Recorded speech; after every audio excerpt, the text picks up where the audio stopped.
যুক্তরাজ্যের পঞ্চম প্রধানমন্ত্রী হিসেবে আনুষ্ঠানিকভাবে দায়িত্ব নিয়েছেন লেবার পার্টির নেতা অ্যান্ডি বার্নহ্যাম। 20 জুলাই স্থানীয় সময় দুপুরে বাকিংহাম প্যালেসের রাজা তৃতীয় চার্লসের সঙ্গে সাক্ষাতের পর তিনি সরকার গঠনের দায়িত্ব নেন। এরপর 10 নভেম্বর ডাউনিং স্ট্রিটের সামনে দেওয়া প্রথম ভাষণেই দেশের মানুষের মধ্যে নতুন ঐক্য গড়ে তোলার প্রতিশ্রুতি দেন তিনি। 5+ স্টার রেটিং প্রাপ্ত দেশের সর্বোচ্চ বিদ্যুৎ সাশ্রয়ী ওয়ালটন এসি স্মার্ট কমফোর্ট এখন নেক্সট লেভেলে। তবে প্রশ্ন হলো, দীর্ঘদিনের রাজনৈতিক অস্থিরতা, অর্থনৈতিক চাপ এবং মানুষের আস্থার সংকটের মধ্যে বার্নহ্যাম কি সত্যিই সেই ঐক্য ফিরিয়ে আনতে পারবেন? দায়িত্ব নেওয়ার পর প্রথম ভাষণে বার্নহ্যাম স্বীকার করেন রাজনীতিতে মানুষের আস্থা কমে গেছে। তিনি বলেন, আমরা যথেষ্ট ভালো ছিলাম না, আমাদের আরও ভালো হতে হবে, আমরা তাই হব। যুক্তরাজ্যের রাজনীতিতে মানুষের আস্থা ফিরিয়ে আনাই হবে আমাদের সরকারের প্রধান লক্ষ্য। তিনি আরও বলেন, আজকের দিনটি যুক্তরাজ্যের জন্য একটি টার্নিং পয়েন্ট।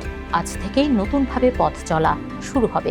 জীবনযাত্রার ব্যয় কমাতে সরকারের নতুন কর্মসূচি 21 জুলাই থেকেই শুরু হবে।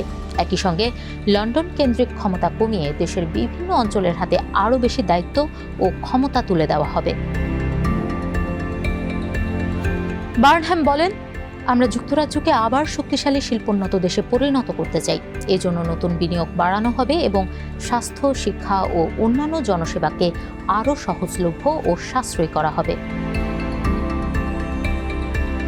পাশাপাশি গৃহহীন মানুষের পুনর্বাসন, আরও কাউন্সিল হাউস নির্মাণ, কর্মসংস্থান বাড়াতে শিক্ষা ব্যবস্থার সংস্কার, মানসিক স্বাস্থ্য সেবার উন্নয়ন এবং দেশের বিভিন্ন অঞ্চলে আরও ক্ষমতা দেওয়ার প্রতিশ্রুতিও দেন তিনি। এছাড়া 2026 সালের শেষ দিকে অর্থনীতি, স্বাস্থ্য, শিক্ষা, শিল্প এবং আঞ্চলিক উন্নয়ন নিয়ে 10 বছরের একটি জাতীয় পরিকল্পনা প্রকাশ করা হবে বলেও জানান যুক্তরাজ্যের নতুন এই প্রধানমন্ত্রী। ভাষণের শেষ দিকে বার্নহ্যাম বলেন, মানুষের জন্য কাজ করাই হবে আমার সরকারের সবচেয়ে বড় দায়িত্ব। আমি সর্বোচ্চ চেষ্টা করব। আমরা নতুন একটি ঐক্যবদ্ধ ব্রিটেন গড়ে তুলব সবাইকে নিয়ে।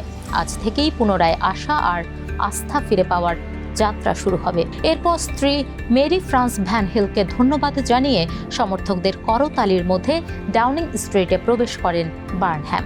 তবে নতুন সরকারের আনুষ্ঠানিক যাত্রা শুরুর সঙ্গে সঙ্গেই তাকে কঠিন দায়িত্বে নামতে হয়েছে। মন্ত্রীদের পদত্যাগের পর নতুন ক্যাবিনেট গঠন ও দপ্তর পুনর্বিন্যাসের কাজেই কেটে যায় তার প্রথম দিন। বার্নহ্যামের সবচেয়ে বড় রাজনৈতিক দর্শন হল ক্ষমতার বিকেন্দ্রীকরণ। তার মতে শুধু লন্ডন কেন্দ্রিক উন্নয়ন নয়, দেশের সব অঞ্চলের মানুষকে সমান সুযোগ দিতে হবে। এতে দীর্ঘদিনের আঞ্চলিক বৈষম্য কমবে। গ্রেটার ম্যানচেস্টারের মেয়র হিসেবে সাধারণ মানুষের পক্ষে অবস্থান নেওয়ায় তিনি ব্যাপক জনপ্রিয়তা অর্জন করেছেন। বিশেষ করে কোভিড মহামারীর সময় তার ভূমিকার কারণে তাকে কিং অব দ্য নর্থ বলা হয়। অনেকেই মনে করেন ডানপন্থী দল রিফর্ম ইউকের দিকে ঝুঁকে পড়া ভোটারদের আবার লেবারের দিকে ফিরিয়ে আনার সক্ষমতা তার আছে।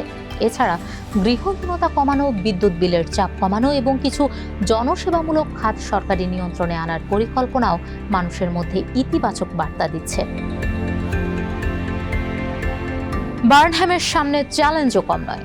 গত 1 দশকে যুক্তরাজ্যের 7 জন প্রধানমন্ত্রী বদল হয়েছে। এতে রাজনীতির ওপর মানুষের আস্থা অনেকটাই কমে গেছে। একই সঙ্গে ধীর অর্থনৈতিক প্রবৃদ্ধি ও জীবনযাত্রার বাড়তি ব্যয় সরকারের ওপর চাপ বাড়িয়েছে। অর্থনৈতিক দিক থেকেও তার হাত অনেকটাই বাঁধা। বড় ধরনের ঋণ নেওয়া বা কর বাড়ানোর সুযোগ সীমিত, ফলে বড় সংস্কার বাস্তবায়নের জন্য প্রয়োজনীয় অর্থ জোগাড় করা সহজ হবে না। এছাড়া লেবার পার্টির ভেতরের মতপার্থক্য সামলানো তার জন্য বড় পরীক্ষা। পাশাপাশি তিনি সাধারণ নির্বাচনের মাধ্যমে নয়, দলীয় ভোটে প্রধানমন্ত্রী হয়েছেন। এ কারণে বিরোধীরা তার গণসমর্থন নিয়েও প্রশ্ন তুলছে। অ্যান্ডি বার্নহ্যাম নতুন রাজনীতি ও জাতীয় ঐক্যের যে প্রতিশ্রুতি দিয়েছেন তা অনেকের মধ্যে আশা তৈরি করেছে। তবে সেই প্রতিশ্রুতি বাস্তবে কতটা সফল হবে তা নির্ভর করবে তিনি দেশের অর্থনীতিকে কত শক্তিশালী করতে পারেন, মানুষের জীবনযাত্রার চাপ কতটা কমাতে পারেন এবং সরকারের প্রতি জনগণের হারানো আস্থা কতটা ফিরিয়ে আনতে পারেন তার উপর।